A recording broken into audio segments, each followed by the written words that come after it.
Bismillahirrahmanirrahim. Assalamualaikum warahmatullahi wabarakatuh. Alhamdulillahirrabbilalamin. Allahumma salli ala Sayyidina Muhammadin wa ala alihi wa sahbihi wa salim azmain. Alhamdulillah, kami dari Yayasan Rubatul Khairat Kota Ternate di bawah pimpinan Al-Habib Abdurrahman bin Kamil As-Sagaf. Sementara ini kami lagi membangun gedung pondok pesantren Rubatul Khairat Madrasah Al-Ulya yang sementara dibangun, ya. Gedung lantai 3. Kami sangat membutuhkan dana infak dan sedekah dari jamaah bapak-bapak dan ibu-ibu. Bagi yang mau berinfak untuk melanjutkan pembangunan gedung pondok pesantren, bisa ditransfer di rekening Bank Syariah Indonesia atas nama Yayasan Rubatul Khairat. Nomor rekening 723563956. Terima kasih.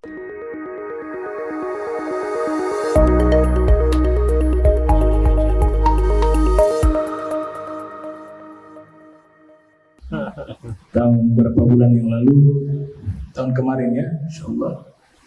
Kemudian ya masyhur ya, biasa sering lihat Abral itu kan, ya, masya Allah. Jadi memang takhasus fi asrati sa'ah, tanda-tanda hari kiamat. Sebenarnya ilmu ini sudah diisyaratkan di dalam Al-Quran. Kita kenal ada surat Al-Kahfi. Surat Al-Kahfi itu sebenarnya memuat informasi tanda-tanda hari kiamat. Makanya di dalam surat itu ada isyarat korelasi dengan Dajjal. Misalnya, ya Rasul mengatakan man hafidha asra ayati min awali suratil Kahf Rosima minad Dajjal. Siapa yang menghafal 10 ayat di awal surat Al-Kahf itu, dia dijaga dari fitnah Dajjal. Di riwayat yang lain akhir ya, akhir dari 10 ayat dari surat Al-Kahf. Nah ini riwayatnya sangat banyak, disebut oleh Imam An-Nasai juga di dalam sunannya, yang lahir 215 Hijriah wafat 303 Hijriah, juga dimuat dalam Sahih Muslim ya, lahir 204 wafat 261 Hijriah, juga diriwayatkan oleh Imam Ahmad di dalam Musnad yang lahir 164 Hijriah wafat 241 Hijriah. Juga saya temukan diriwayatkan juga oleh Abu Daud di dalam sunannya yang lahir 202 wafat 275 Hijriah. Juga diriwayatkan oleh Imam Tirmidzi di dalam sunannya yang lahir 209 wafat 279 Hijriah. Jadi di situ Nabi hubungkan dengan Dajjal, menghafal 10 ayat, karena ada fitnah Dajjal situ isyaratnya. Fitnatul mal, fitnatul din, kemudian fitnatul sultah, fitnah harta, fitnah agama, fitnah kekuasaan, fitnah ilmu, fitnatul ilm. Kemudian ada isyarat juga di situ simulasi hari kebangkitan, di mana Ashabul Kahfi Allah tidurkan ya 300 tahun lebih. Nah itu simulasi hari kebangkitan. Am hasibta anna ashabal kahfi war raqim kanu min ayatina azaba is awal fityatu ilal kahfi faqalu rabbana atina min ladunka rahmatan wa hayyi lana min amrina rasyada. Ada isyarat juga Nabi Khidir, kisah Nabi Musa bertemu Nabi Khidir. Itu isyarat asratus sa'ah. Kenapa? Karena saya dapati Ustaz di salah satu kitab karya Syekh Mahfud Termas, Inayatul Muftaqir bima yata'allaqu bi Sayyidina Khidir. Nah, di situ ada gil ya, Siqat Tamrid. Ada salah satu pendapat mengatakan sayaqtuluhu ad-dajjal. Ya, Nabi Khidir itu kan kita sebagian ulama ya meyakini masih hidup. Nah, nanti beliau wafat itu dibunuh oleh Dajjal di akhir zaman nanti. Ya, mendekati hari kiamat. Itu termasuk tanda kiamat besar ya, munculnya Dajjal, Imam Mahdi dan seterusnya. Ya, kemudian Ada isyarat juga Ya'juj wa Ma'juj di surat Al-Kahf. Nah, berarti ini ilmu ada landasan. Ya. Ilmu tanda-tanda hari kiamat. Atau bahasa keren sekarang fikhu tahawulat, fikih transformasi. Itu di dalam Al-Quran. Wah, di dalam hadis Jibril itu menerangkan apa itu Islam, apa itu iman, apa itu ihsan. Kemudian pertanyaan terakhir kan malaikat Jibril bertanya kepada Rasul sallallahu alaihi wasallam tentang tanda-tanda hari kiamat. Maka kalau kita umumnya membaca kitab fikih khususnya itu Arkanuddin biasanya 3 rukun-rukun agama. Ada Islam, iman, ihsan. Tapi perkembangan ilmu sekarang sudah ditambah 4. Yang keempat asratus sa'ah. Tanda-tanda hari kiamat. Karena memang referensi rukun agama Islam itu kan diambil dari hadis Jibril, yang dimana malaikat Jibril bertanya kepada Nabi tentang Islam, iman, ihsan. Ternyata ada lanjutannya, bertanya juga tentang tanda-tanda hari kiamat. Dan para ulama terdahulu juga sudah menulis kitab. Misalnya Syekh Barjanzi itu menulis kitab Al-Isa'ah li Asrati Sa'ah, yang membahas tentang tanda-tanda hari kiamat. Atau dari guru kami Dr. Al-Habib Abu Bakar Al-Masyhur, Al-Usus wal Muntalakat misalnya, itu juga beliau terkenal sebagai ulama di bidang ilmu fikih transformasi. Tujuannya apa? Ya, untuk kita bisa menyikapi. Kita sudah tahu nih, oh, tanda-tanda ini, sikap kita bagaimana menghadapi tanda-tanda kiamat tersebut. Yang 3 sawabit, gak akan pernah berubah, itu rukun Islam, iman, ihsan. Mereka mengatakan mutagayyirat, yang asratus sa'ah, ya, karena dia progresif, berjalan terus dengan zaman. Di situ muncul tanda-tanda nubuah dari Nabi kita Muhammad SAW. Dalam bahasa hadis biasa Nabi katakan sayati zamanun ala ummati, akan datang satu zaman menimpa umatku, dan seterusnya. Berarti itu informasi masa depan. Dan dibahas 3 itu, tanda kiamat kecil, sedang, besar. Nah, ini hari yang sangat dahsyat, ya, yaumul kiamah. Tidak main-main, ya. Begitu dahsyatnya hari kiamat ini, sehingga Allah sebut di dalam Al-Quran dengan berbagai redaksi. Ada disebut Al-Qari'ah, Al-Waqi'ah, ya.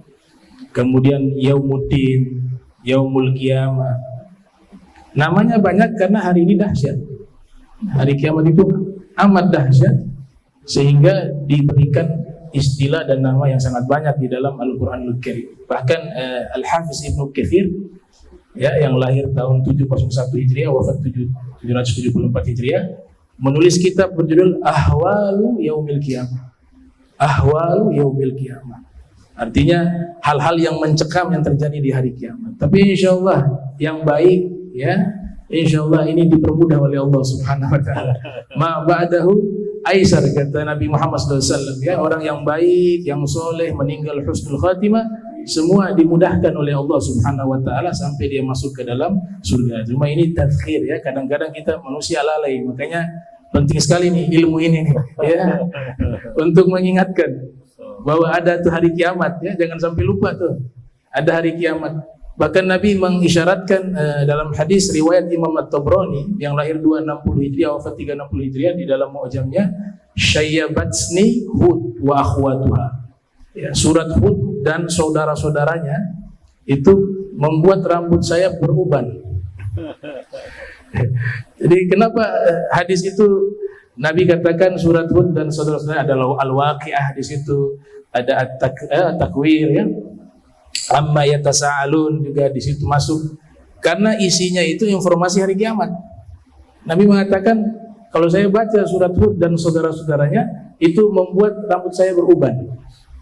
Bagi Nabi Muhammad SAW sebenarnya itu tidak ada masalah, ya. Tapi ini sebagai apa? Informasi kepada kita bahwa ini Nabi memberikan tanbih, peringatan bahwa hari kiamat itu hari yang dahsyat, ya, tidak main-main. Maka diberikan peringatan. Syekh Zamzami Al-Makki bahkan menulis kitab khusus tentang mensyarahkan hadis tersebut berjudul Faidul Jud ala hadis Syayyabatsni Hud ya, membahas tentang tafsiran surat-surat yang di dalamnya ada informasi tentang hari kiamat. Ya, mungkin itu sekedar pengantar dari saya Suhaibul Bait, mudah-mudahan bisa memberikan manfaat. Alhamdulillah sekarang ini pakarnya nih ya, pakarnya ada di depan ya. Iza usidal amru ila ghairi ahli falyantadir sa'ah ya. Wah, ini kalau tidak diserahkan pada ahlinya, tunggulah hari kiamat. Maka saya serahkan dah kepada ahlinya. Tafadhol Ustaz.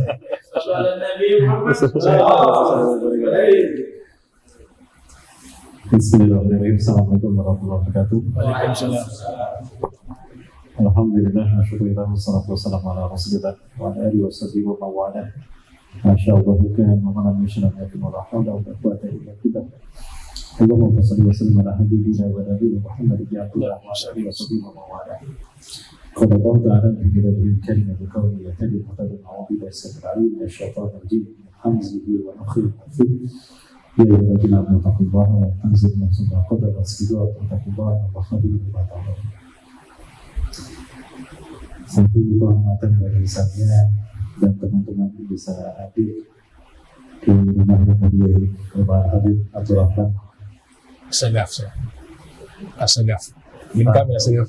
Habib Abdurrahman Asagaf. Tadi saya mau tanya sama apa Habib? Ya, alhamdulillah pertemuan awal. Satu kehormatan dan kemudian dari antum untuk kami bisa diizinkan bisa bertemu hari ini. Mohon maaf kami mengganggu waktunya, mungkin dia senang Allah ya. Satu kegembiraan juga bagi saya bisa bertemu dengan orang-orang mulia di Indonesia ini, terutama di Ternate. Maka saya bersyukur pada Allah SWT di hari yang mulia ini, insya Allah kita pun waktu kita tidak panjang ya. Tapi Allah takdirnya kita bertemu. Alhamdulillah. Saya tidak merasa pakar sebetulnya dalam hal ilmu ini. Orang-orang menyebutnya eskatologi. Dulu memang sering membaca tentang Dajjal, kemudian fitnah Dajjal, tentang konspirasi Yahudi. Bahkan kita ada seminar tentang konspirasi akhir zaman. Dan saya tidak pernah berniat untuk membewarakan lewat media sosial waktu itu. Namun ada satu peristiwa yang kemudian membuat saya harus berbicara. Peristiwa yang membuat saya sendiri merasa takjub dengan keindahan skenario Allah Azza wa Jalla tentang bagaimana Allah membentangkan peradaban kita, peradaban umat manusia. Peristiwa ini yang terjadi kita kenal dengan 9/11. Peristiwa dihancurkannya WTC di tanggal 11 September 2001. Waktu itu saya sudah dihadapkan pada puzzle konspirasi yang belum nyambung. Artinya membutuhkan ada satu pasal yang menyambungkan itu semua. Tinggal satu pasal lagi. Yang pasal ini kalau hadir ini akan menyambungkan semua fitnah mulai dari zaman Nabi Adam Allah ciptakan sampai hari kiamat nanti. Qadarullah, pasal itu bernama hancurnya WTC. Saat itu saya dan teman-teman sibuk telepon teman ini, antum coba tongkrongin itu televisi, cari beritanya, ambil angle yang bagus dari setiap pemberitaannya. Alhamdulillah semua teman-teman melakukan observasi yang maksimal. Alhamdulillah, maka seolah-olah Allah membukakan bahwa inilah pasal ini yang kamu cari. Kenapa saya katakan demikian? Sebelumnya sekali lagi saya merasa seperti bermimpi berada di dalam suasana yang luar biasa. Saya merasa sakinah di samping antum ini. Syukran ala khidmatikum alaina barakallahu fiik. Juga bapak-bapak yang sama-sama hadir dari Majelis Ta'lim Al-Mawaddah. Sebelumnya mohon maaf tadi saya langsung berbicara, ini yang hadir anak saya yang nomor 2, Oh, namanya Raihan Syahida.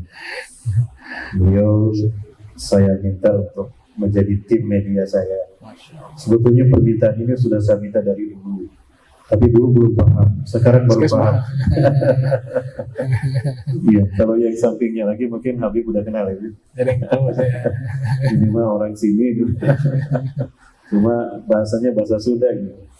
Yang sana orang sini dan bahasanya bahasa sini.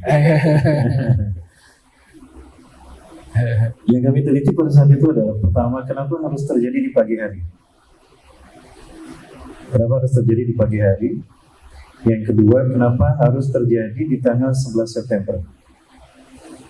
Yang ketiga, kenapa harus terjadi di tahun 2001?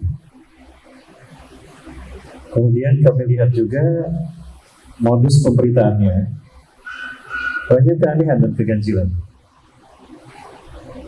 di mana televisi itu kompak seluruh dunia memberitakan itu, seluruh dunia memberitakan itu, tidak berhenti setiap hari, terus memberitakan tentang berita hancurnya WTC, Usamah teroris, Al-Qaeda teroris, betapa Islam dihinakan, sampai di waktu yang sama, berhenti di hari yang sama seluruh dunia. Berhenti di hari yang sama seluruh dunia, ada yang janda jeli, itu berhenti semua pemberitaan seluruh dunia, sudah disetting. Pertama dari angle tadi, kok dari segala arah bisa diperlihatkan bagaimana kapal itu menabrak, seolah-olah kamera itu sudah siap sebelum peristiwa itu terjadi. Kalau yang namanya pembajakan kan itu insiden, artinya tidak tahu orang itu akan terjadi. Tapi ini kok kamera sudah ada siap sebelumnya, di mana presisi diperlihatkan dari berbagai sisi bagaimana WTC dihancurkan oleh pesawat tadi, itu sudah terekam dengan rapi. Artinya kamera itu sudah ada sebelum peristiwa itu terjadi. Yang satu, itu yang membuat kami bahwa ini ada keganjilan. Yang kedua, pesawat ini katanya dibaca. Tapi ketika saya lihat itu pesawat dikatakan pesawat komersial dan itu dibajak. Tapi kalau saya lihat pesawatnya tidak ada jendelanya. Kalau pesawat komersial artinya pesawat penumpang. Kalau pesawat penumpang ketika take off dan landing itu kan jendela dibuka. Ini nggak ada jendelanya. Oh berarti itu pesawat kargo. Oh berarti nggak ada penumpang. Tapi diberitakan pesawat itu dibajak oleh 19 pembajak, dan pembajaknya itu Al-Qaeda. Dan lucunya lagi, mereka punya daftar 19 orang pembajak tadi, yang semuanya adalah kaum muslimin, orang Islam semua. Nah kemudian, dan ini salah satu paspornya. Ketika paspor itu diperlihatkan, paspornya masih bersih, masih utuh seperti baru diambil. Yang namanya paspor lama dipakai itu kan lecek ya. Kemudian kalau memang meledak itu berarti ada hancur terbakar. Kok ini masih utuh? Masih utuh. Ini paspor pembajaknya. Itu keganjilan demi keganjilan Allah perlihatkan. Dan kemudian biasanya dengan izin Allah salah seorang dari mereka telepon, halo, ini saya. Kok wajah saya ada di 19 pembajak tadi? Katanya saya pembajak. Saya bukan pembajak. Saya seorang pelayan di sebuah toko. Saya masih hidup sekarang dan saya tidak pernah kemana-mana. Itu data-data kebohongan tadi itu tidak di-share di media massa. Tapi yang di-share adalah Islam itu teroris. Osama bin Laden, Allah yarham, teroris. Kemudian juga Al-Qaeda teroris. Jadi mereka sudah serempak ingin menyudutkan Islam. Banyak lagi. Kalau kami datang, mulai kami periksa berbagai macam hal yang kami peliti, ini adalah fitnah semua. Nah, ternyata peristiwa WTC ini sama dengan penyerangan Gaza kemarin. Modusnya sama. Allah. Jadi kalau kita lihat dari sisi politik, ekonomi, tahun 1995, ini jadi cerita. Tahun 1995, Amerika itu kehabisan minyak. Cadangan minyak Amerika habis tahun 95. Sementara minyak itu ruhnya Amerika yang metropolitan dan hubud dunia. Maka harus ada negara yang punya minyak untuk diambil. Maka satelit mereka memberikan kabar gembira. Afghanistan dan Irak itu memiliki minyak yang kalau digabung itu bisa memperpanjang umur Amerika 150 tahun ke depan. Ya, menggiurkan. Tapi bagaimana caranya itu minyak bisa sampai ke Amerika? Sementara di Afghanistan ada Mullah Umar, Allah yarham, mujahid yang luar biasa. Ya, ada Usamah bin Laden di sana, Allah yarham. Kami punya cerita khusus tentang Syekh Usamah bin Laden ini. Mimpinya Profesor Dr. Yusuf Qaradawi, Allah yarham, bertemu Rasulullah SAW. Karena kita tahu bertemu beliau itu mimpi adalah karunia. Kalau tidak salah ada satu nas yang bikin Man ra'ani fi manamihi faqad ra'ani bihaqqin fa inna syaitan la tashabuhu bi fil manam. Pada saat mimpi bertemu dengan aku, maka itulah aku yang sesungguhnya, karena setan tidak bisa menyerupai aku waktu dalam mimpi. Artinya itu Rasulullah. Kemudian juga Saddam Hussein, di Irak ada Saddam Hussein.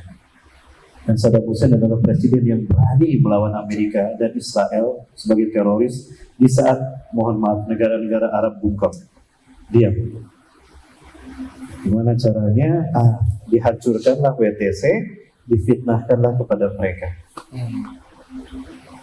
Difitnahkanlah kepada mereka. Padahal di saat WTC dihancurkan, Syekh Usamah bin Laden, Allah yarham, sedang berada di Amerika. Di Dubai. Sedang di Dubai, dirawat di rumah sakit karena penyakit ginjal. Itu rumah sakit punya orang Amerika. Kan datanya ada di internet. Yang kedua, di depan rumah sakit tadi ada kantor CIA, Badan Intelijen Amerika. Masa tidak tahu Osama ada di sini? Ternyata dia kebongkar. Nicholas Rockefeller, seorang pemimpin Yahudi. Kalau di kita ada 9 naga, di sana juga ada naga Yahudi, 8 naga Yahudi, salah satunya dia. Osama itu tidak melakukan penghancuran WTC, itu bukan Osama dan bukan Irak, bukan Al-Qaeda. Itu kayak seorang Amerika sendiri. Tuh, dia sendiri mengatakan begitu. Data-data ini Allah kirimkan, subhanallah. Maka nyambunglah itu semua. Subhanallah, maka seolah-olah saya mendapatkan, ya Allah, ini pasal yang kami cari. Allahu Akbar, sujud syukur kami sampaikan, kami diskusi bersama teman-teman. Maka di saat itulah kami harus jihad untuk menyebarkan bahwa itu fitnah. Belakangan apa yang terjadi? 2011 mereka semua mengatakan bahwa WTC dihancurkan bukan oleh Usama, bukan oleh Al-Qaeda, dan bukan oleh Saddam Hussein. Ya. Tapi Anda mengatakan, ya enggak, kami katakan, bayangkan di hadapan media, padahal sudah direkam, mereka berani berdusta di hadapan manusia. Tidak malu ketahuan bohongnya, dan buktinya ada. Itulah mereka. Allah saja mereka dustakan, apalagi kita. Nah, ini yang membuat kami, wah ini jihad. Nah, kemudian kenapa harus pada pagi hari dan tanggal 11 September 2001? Pagi hari adalah momentum terbitnya matahari. Terbitnya matahari. Yang kedua, 11 September. Di bulan September, matahari kembali kepada titik baliknya. Dan titik balik matahari terjadi 11 tahun sekali. 11 September 2001 adalah titik balik matahari pertama di milenium ketiga. Itulah kenapa harus tanggal 2001. Karena tahun 2001 adalah titik balik matahari pertama di 1000 tahun ketiga. 1000 tahun sebelum hari kiamat versi Yahudi. Jadi sebetulnya dihancurkannya WTC dan dikorbankannya 4.000 orang di sana yang tidak ada seorang pun orang Yahudi, itu merupakan ritual human sacrifices untuk Tuhan yang mereka tunggu-tunggu. Tuhan yang mereka tunggu-tunggu adalah Tuhan yang kehilangan mata kanannya. Dajjal. Maka kami bahas tentang Dewa Matahari. Karena tadi momentumnya matahari terbit. Dan inilah ternyata ritual bangsa-bangsa penyembah Dewa Matahari. Di Mesir ada mereka menyembah Horus, Dewa Matahari, dan Horus bermata satu. Kemudian di Irak, di Irak, Namrus mengaku sebagai Dewa Matahari zaman Nabi Ibrahim alaihissalam. Kemudian di Iran ada Ahura Mazda mengaku Dewa Matahari juga. Kemudian di Amerika, di Yunani ada Horus, Dewa Matahari juga. Bahkan Horus ini cukup unik. Artinya orang Yunani menyembah banyak dewa dan dewa terpenting mereka adalah Horus, dewa matahari. Itu setahun sekali mereka melakukan ritual pengagungan dewa matahari, upacara. Upacara itu dimulai dengan pawai obor dari kampung ke kampung.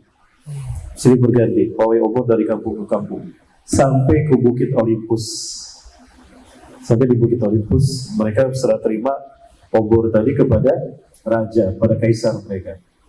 Lalu obor tadi dinyalakan, yang kecil tadi dinyalakan ke obor raksasa. Selama obor raksasa itu menyala, lalu mereka melakukan berbagai macam atraksi untuk mengagungkan dewa matahari.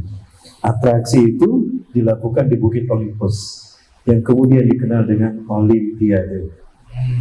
Olimpiade. Ritual pengagungan dewa matahari. Saya tanya, ritual ini masih sudah berlalu zaman dulu atau masih dilakukan manusia hari ini? Masih dilakukan. Allahu Akbar. Teringat saya kepada hadis Rasulullah SAW. La tataba'unna sanana man qablakum shibran bi shibrin dhira'an bi dhira'in hatta law dahulu juhran nabila taba'atumuhum. Sungguh kalian akan mengikuti jejak langkah sunnah orang-orang sebelum kalian, sejengkal demi sejengkal, sahsa demi sahsa. Sekalipun mereka masuk lubang biawan, kalian akan masuk juga. Manhum ya Rasulullah, al-Yahudi wa Nasara. Siapa mereka ya Rasul? Yahudi dan Nasara ini. Faman siwahuma. Lalu siapa lagi kalau bukan mereka, Yahudi dan Nasara? Allah. Ritual itu masih ada. Umat Islam bagian dari ritual itu. Dari situlah saya coba mencari siapa dewa matahari yang dimaksudkan. Allah. Sampailah bahwa dewa matahari itu adalah iblis itu sendiri. Jadi nyambunglah ke awal peradaban. Sosok yang bernama Azazil, namanya dari Allah. Allah yang memberi nama kepada dia. Azazil, Azal Aizan, mulia, eli Allah. Azazil yang Allah muliakan. Bagus namanya kan? Azazil. Dan luar biasanya, la ya'sullah pada mahayati muratar fata'ain. Tidak pernah maksiat sedikit pun kepada Allah. Sedikit pun seumur hidup tidak pernah maksiat. Oh, saya susah. Sehari tanpa dosa susah. Biasa.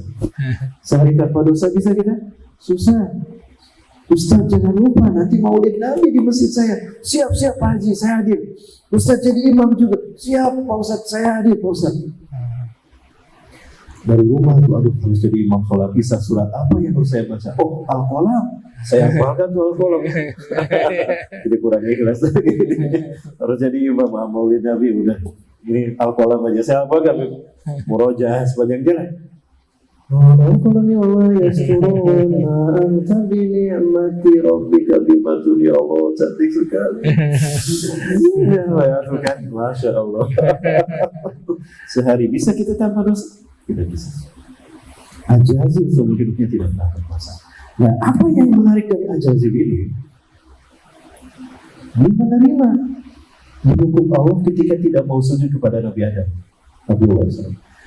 Ya, saya berpikir Ajazil dia tidak mau sujud kepada Nabi Adam, disebut iblis. Kepada Allah masih sujud. Betul beda. Kepada Allah dia masih sujud kok. Dia masih mengakui Allah sebagai Tuhannya. Dia disebut iblis ketika tidak mau sujud kepada Nabi Adam. Nah hari ini ngaku muslim tapi tidak mau sujud kepada Allah dengan sholat disebutnya apa? Betapa tergelincirnya. Padahal ibadahnya luar biasa aja. Malaikat Jibril aja hampir kalah. Semua makhluk langit itu kagum dengan ibadahnya Ajazil. Cuma satu saja, merasa paling benar. Ternyata merasa paling benar dalam ibadah ini berbahaya. Ujub namanya, takabur. Nah, dari situlah kemudian ya Allah nyambung semuanya. Nah, dengan cerita jadi panjang ini, Masya Allah. Saya nggak boleh untuk dia panjang-panjang di depan antum ya. Nastafid kathir. Masya Allah. Dan benar itu apa yang dikatakan oleh Ajazil. Ketika dia tidak mau sujud kepada Nabi Adam, ya, Allah bertanya kepada Ajazil, "Mana akan sudah di Adam lagi amal?" Apa yang menghalangi kau untuk sujud kepada Adam ketika aku perintahkan? Anak khairan ini, kalau tadi minta, aku kalau tahu mimpi. Nah itu sambungnya keluar. Nah, ketika Allah mengatakan, "Ukhruj anta fala takun laka anta tukafur fiha." Keluar kamu dari surga, aku tidak pantas kamu saudara menghadapanku. Ini akan menasawirin, kau termasuk yang aku kutuk. Dia menerima kutukan itu, dia mengatakan, "Qala fa bima aghaitani la aqudanna lahum siratal mustaqim." Nah, ya, ini yang menarik dari sini. Dari sinilah terbentang bagaimana konspirasi itu. Allah. Jadi konspirasi ini sudah dimulai sejak zaman Nabi Adam. Iblis awal mula konspirasi. Dari situ terbentang Siratal Mustaqim dan Sabilit Taubat. Dua jalan kehidupan. Ya Allah, ini maksudnya dari firman Allah tadi. Satu persatu terurai itu firman Allah. Dua Allah. Yang menarik tadi dikatakan la aqudanna lahum siratal mustaqim. Cuma ada konspirasi ternyata sampai kepada transliterasi Al-Quran. Dulu terjemahannya bagus. Karena engkau telah menghukum aku tersesat. Qala fa bima aghwaytani. Aghwaytani kan memang sigat muta'adi yang tadinya lazim ya gitu. Tadinya kan kuwa, sesat. Dia diambil menjadi muta'adi. Dimuta'adikan mengikuti wajan af'ala. Agwa. Dan itu hitopnya kepada Allah. Aghwayta ni kepada Ajazil. Tapi rata-rata terjemah Quran dulu memang benar. Berikutnya kok berbeda dan kompak sama-sama. Semua yang tadinya benar jadi salah. Diterjemahkan karena engkau telah menyesatkan aku. Karena engkau telah menyesatkan aku. Engkau di sini kan Allah. Karena Allah telah menyesatkan iblis. Loh, berarti yang bersalah Allah ketika iblis tersesat. Ini konspirasi Yahudi.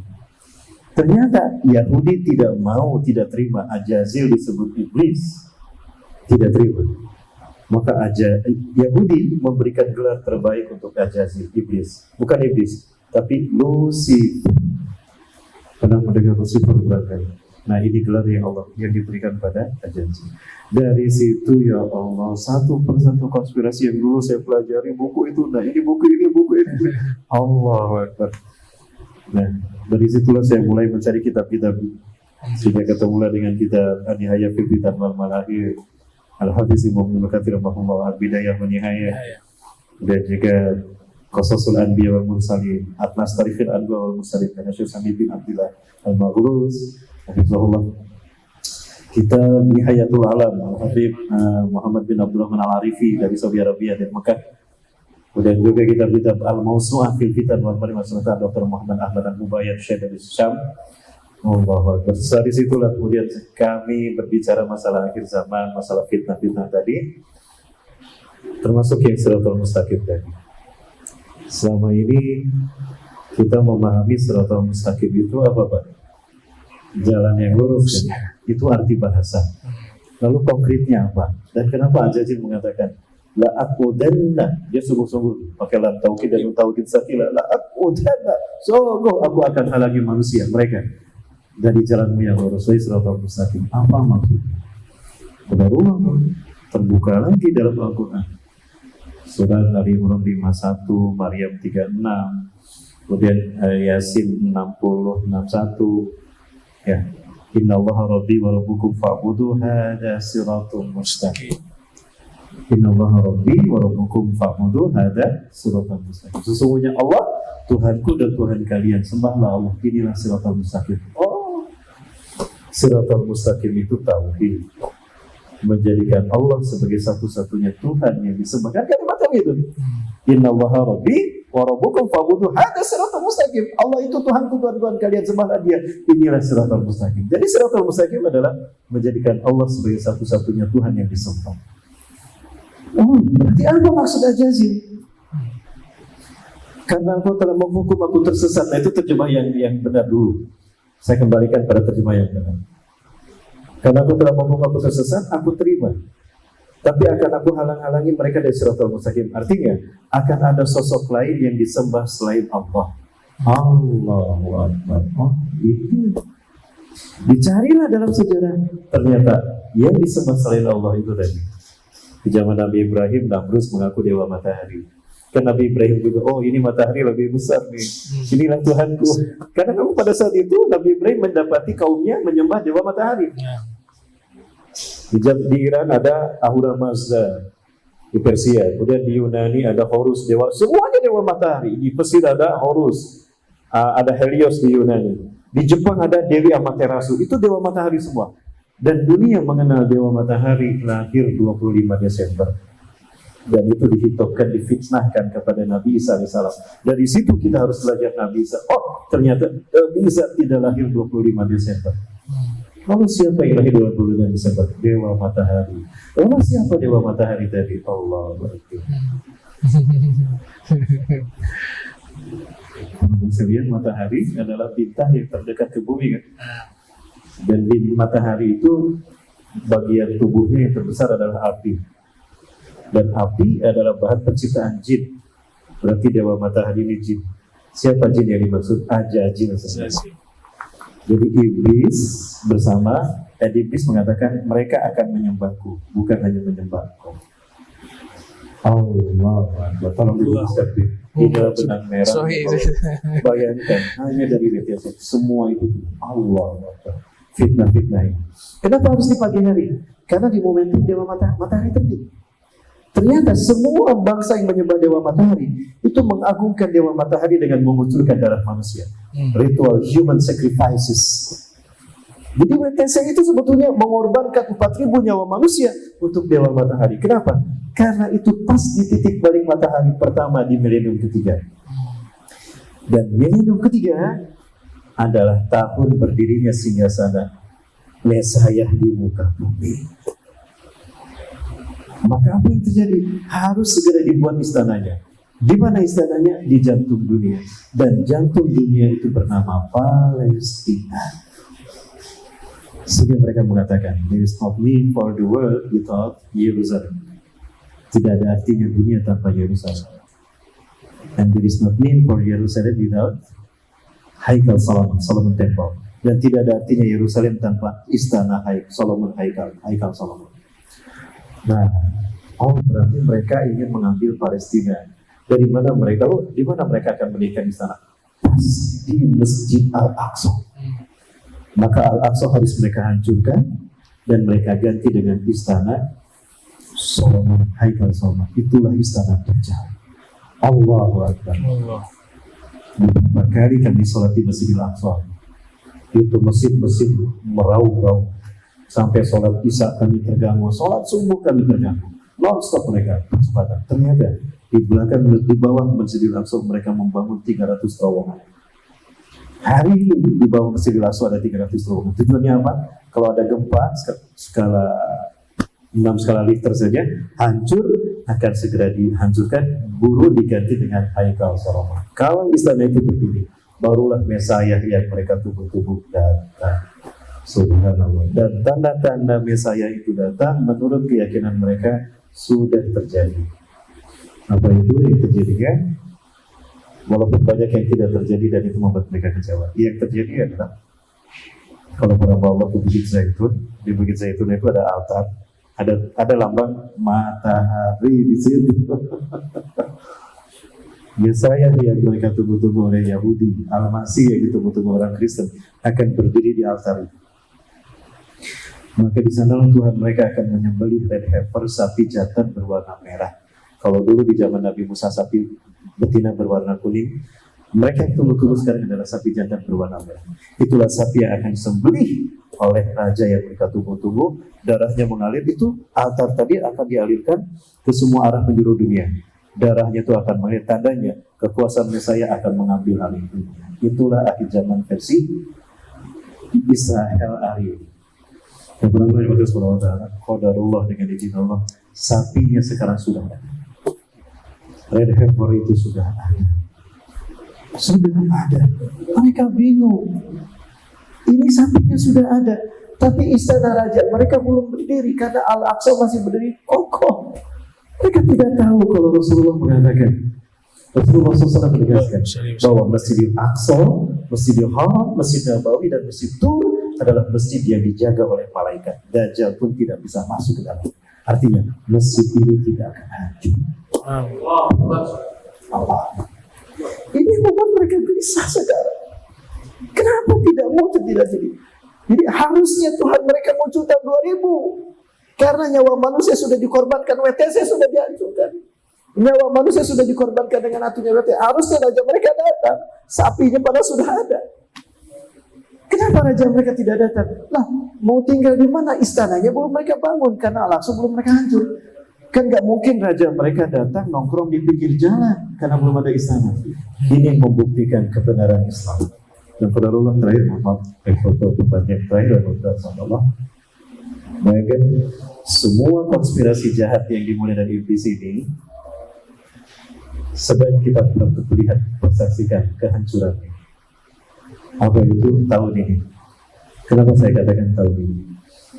Rasulullah SAW bersabda dalam hadis dari Abu Hurairah radhiyallahu anhu riwayat Imam Abu Daud, Rasulullah SAW bersabda, Inna Allah yab'atsu min hadhihi al-ummah ala ra'si kulli hadisan man yujaddidu dinaha.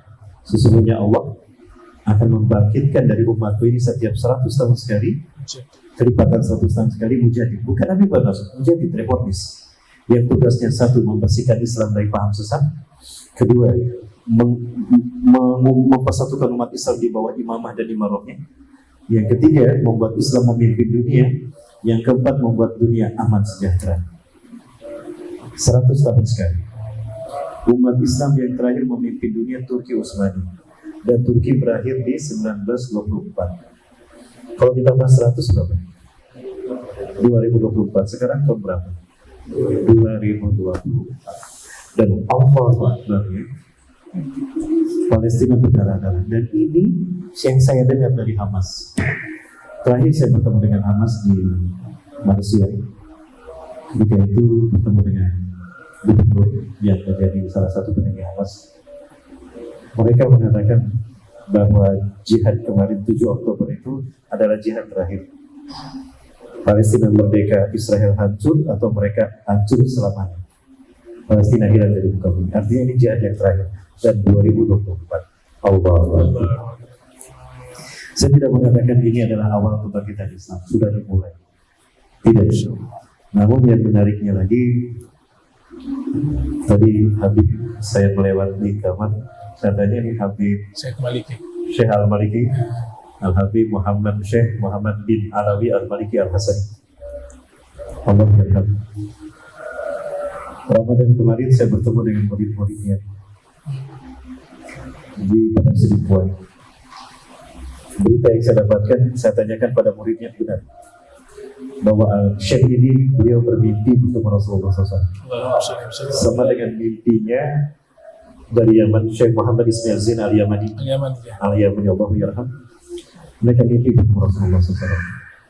Dalam mimpi itu Rasulullah tergesa-gesa. Ya Rasulullah, pada waktu saya ya Rasulullah, pada tergesa-gesa kemana ada akan pergi? Anda dari Bilal Gaza. Saya akan berangkat ke Gaza. Saukunti Yahuda lagi yang turun umat ini. Aku akan berangkat ke Gaza, akan aku perangi bangsa Yahudi yang memerangi umatku di sana. Saya izinkan saya Rasulullah untuk berperang bersama Anda. 2 hamba Allah ini, Syekh ini tadi ikut berperang. Kami ikut berperang bersama Rasul. Tiba-tiba Rasulullah berhenti. Di depan Rasulullah ada pasukan banyak sekali, saking banyaknya ujungnya kata di mana. Ya Rasulullah, man haula ma'suraduhum. Ya Rasulullah, betapa banyak jumlah mereka. Siapa mereka ya Rasulullah? 2 syekh hamba Allah. Kami perlu mendengar. Kalau di makam baki kan hanya jatah 1 tahun di makam. Syekh Muhammad Al-Maliki ini 2 kali 2 tahun berturut-turut 3 kali jasadnya masuk. Harum luar biasa. Sehingga pemerintah menetapkan beliau tetap di sini. Kalau begitu tidak, jangan dibongkar. Artinya beliau ahli surga insyaallah. Harumnya itu Allah, harumnya kasta. Ini insyaallah kemudian Allah memberi kepada zuriat Rasulullah SAW. Dan apa kata Rasulullah ketika ditanya, ya Rasulullah, pada haula maksud ada tuh, siapa mereka ya Rasulullah? Banyak sekali jumlah mereka. Apa kata Rasulullah SAW? Hum ummati alladhina yuhibbuna bisyiddah wa ana uhibbuhum bisyiddah. Mereka adalah umatku yang sangat mencintaiku dan aku sangat mencintai mereka. Hum ikhwatukumul muslimun al-Indonesia. Mereka adalah saudara-saudara kalian Muslim Indonesia. Alladzina sayuharrirukum min zammil yahud wa yu'aduna al-qusayda bihabikum. Mereka lah yang akan membebaskan kalian dari zalimnya Yahudi dan akan mengembalikan Al-Aqsa ke pangkuan kalian. Bukan hanya satu ulama yang saya tanya tentang Indonesia. Guru-guru saya di Al-Quds itu saya tanya semua. Mereka mengatakan Indonesia. Ada hadis Rasulullah SAW dari riwayat Imam Muslim dan Sahih Muslim Syarah An-Nawawi. Ya, kita beriman kalau tidak salah. Hadis dari Sauban, Rasulullah SAW didengar oleh beliau Sauban, beliau bersabda, ya, Inna Rabbis Sawali al-Arba, Allah membentangkan bumi ini, bumi yang bulat dibikin datar. Hatta ra'aitu masyariqaha wa magharibaha, aku melihat kekayaan terbentang dari timur hingga ke barat. Waqtanya al-Kaizain, aku diberikan dua pusaka, al-ahmar wal abyad, pusaka merah putih. Allah memberikan pusaka merah putih. Wa anna ummati sayyiduhum mazawaliman, umatku di akhir zaman akan sampai dari timur hingga ke barat di akhir zaman dengan pusaka merah putih itu. Saya tanyakan hadis ini langsung pada ulama-ulama Hamas tadi, Syekh Ali Al-Abbasi, Syekh Dr. Yusuf Abu Sunainah, Syekh Dr. Abu Bakar Al-Awabidah. Mereka adalah petinggi-petinggi Hamas. Ya, Mufti Al-Quds. Apa jawaban mereka? Ala kulli biladin alladziina yaquluna al-Islam madinahum antum ya Indonesia lam yakhtarullah bisa hadir qabla sa'at. Dari sebuah negara yang menerima Islam sebagai agamanya, kalian Indonesia yang belum Allah pilih memimpin kebangkitan Islam. Arab sudah di zaman Rasulullah SAW 610 Masehi sampai 632 Masehi. Dari Madinah Rasulullah menggenggam dunia. Betul. Afrika sudah di zaman Salahuddin Ayyubi, perang salib 1187 Masehi. Dari Kairo Afrika, Mesir, dunia digenggam kaum Muslimin. Perang salib menang. Eropa sudah di zaman Muhammad Al-Fatih, Sultan Turki paling muda, usia 22 tahun menguasai 21 negara. Konstantinopel yang terakhir. 29 Mei 1453 dari Konstantinopel, Muhammad Al-Fatih menggenggam dunia. Yang belum Allah pilih Asia Tenggara. Dan 2012 kita undang semua negara Asia Tenggara di Bandung, Jawa Barat. Kita konferensi. Syekh ini kita hadirkan untuk memberikan semangat untuk membela Palestina. Judul kami saat itu langsung kami, Tahriru Palestin wa i'adatul Quds ila hadil muslimin. Itu tema. Apa kata mereka? Kami siap dipimpin Indonesia. Allah. Maka apa yang terjadi? Ini Indonesia. Semua langkah-langkah Israel, 24 butir protokol Zionis yang mereka gunakan menghancurkan Turki, sekarang mereka gunakan untuk menghancurkan Indonesia. Karena mereka yakin Indonesia is the next Turki. Indonesia adalah Turki berikutnya. Dan pertarungan Indonesia untuk tampil mendapatkan amanah ini tahun ini 2024.